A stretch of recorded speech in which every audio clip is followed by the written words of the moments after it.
Hi, my name is Glenda. I'm a former film executive turned filmmaker, avid cosplayer, consultant, all around just geek. I'm here to talk to you about SISU Road to Revenge. Before we talk about it, I do want to give some historical context for the first film that leads into this film. Finland experienced World War II in 3 wars. So the first war was considered the Winter War, which was from 1939 to 1940.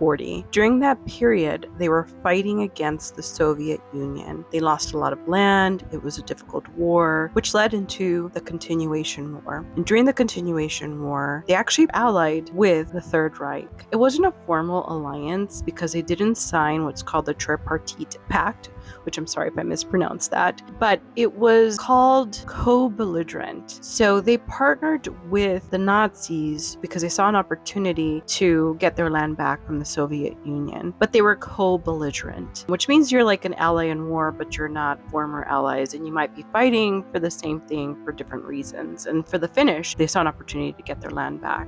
It should also be said, the Finnish never deported Jewish people. In fact, the Jewish joined the Finnish army. And finally, the final war for them during World War II, since they experienced it in 3 wars, was the Lapland War, which was from 1944 to 1945, which is where the first SISU takes place. The Finnish decide to make a peace treaty or an armistice with the Soviet Union, and through that, they had to remove the Nazis, and that's when the Nazis decide to go scorched earth, and that's what we see in the first SISU. So after their peace treaty, the Soviet Union took some land from the Finnish, and part of that land was land that belonged to our guy Aatami. So Aatami goes back in SISU, Road to Revenge, to take back his home. So he had lost his family during the wars, and the home was the last of his family. So he wanted to take that back. Let's also do a brief definition of SISU: a special strength and persistent determination and resolve to continue and overcome in the moment of adversity. An almost magical quality, a combination of stamina, perseverance, courage, and determination held in reserve for hard times. Okay, so let's get into SISU Road to Revenge. I think we need to have a drink with this. Let's have a beer together. Let's talk about this. This is going to be a spoiler-free review, but I still want to share my excitement for this film with you. And when the film comes out, let's have another beer together. So I'm drinking out of my Alamo cup. So I actually initially saw SISU Road to Revenge at Fantastic Fest. I saw actually quite a bit of films, and I'm excited to talk to you guys about all of those as well. But I thought I'd start with SISU Road to Revenge because I had been waiting for this for quite a bit of time. I stood in the standby line for at least an hour. I usually go to Fantastic Fest without a badge and then stand in the standby line, and usually have a lot of luck in seeing a lot of films. This time was a little tougher than usual, but in any case, I got into SISU Road to Revenge. They had about 4 to 5 screens, and the thing is, I got so excited that I almost had like a Taylor Swift blackout moment. I'm not a huge Taylor Swift fan, but I'm sure y'all have heard of the phenomenon where people went and forgot, and I'm sure that's not exclusive to Taylor Swift, and people have experienced that kind of things. And I feel like I know I've experienced that with Star Wars Celebration and have forgotten so many things because I'm just so excited. So with SISU Road to Revenge, that happened to me.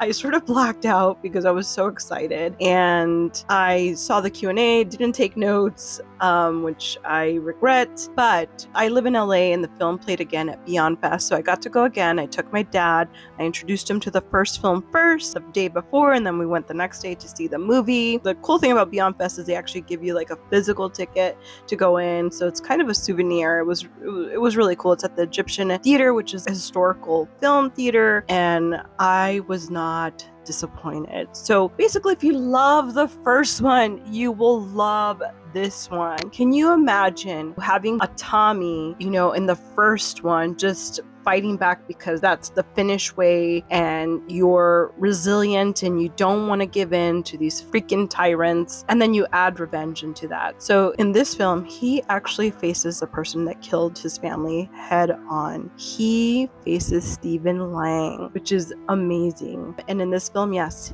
the historical context is that he is fighting against the Russians instead of the Nazis. So symbolically, things that I really loved was that instead of gold, he was carrying around lumber from the house that he had with his family. That was his gold this time. His gold this time was the lumber of the house that he lived in with his family. It's beautiful, it's symbolic. So this is just on a whole nother level of badassness, symbolism, determination, resilience. One of the things that Beyond Fest asked me after the film is, what does SISU mean to me? Since there's no actual definition in the English language. And I said resistance. It's what came to mind, especially with everything that's happening right now, guys. Like, this film is really important even on that level. You know, it may not be the genre that you love, or maybe it is, but man, to see somebody just resist and fight back and be strong and not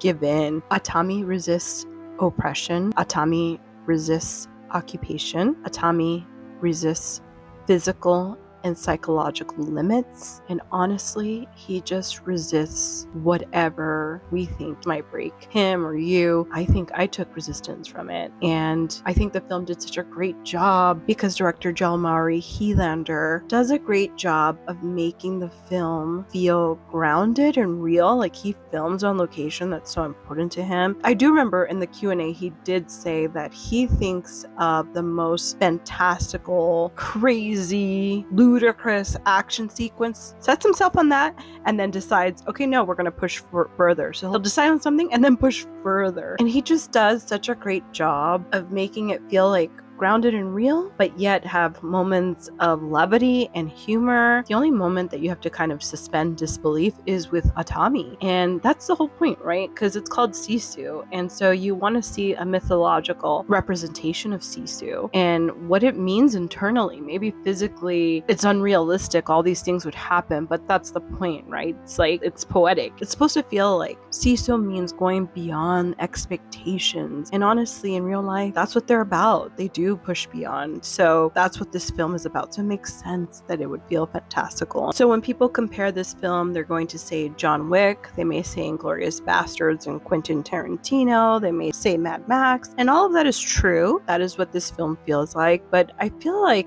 we have to also mention The Patriot, Braveheart. Honestly, that's what I was saying, because in The Patriot, he's called the Ghost, and literally Aatami is called a ghost. Someone that you don't see, is just mythological. And the shit that Mel Gibson's character does in The Patriot, I mean, maybe it's not in the same level as Aatami, but boy, it goes hard and it goes far. I mean, he is taking down whole groups of armies all by himself. So, I feel like that's what I thought of when I saw it. Tell me if you did too. I mean, guys, let's cheers to Aatami.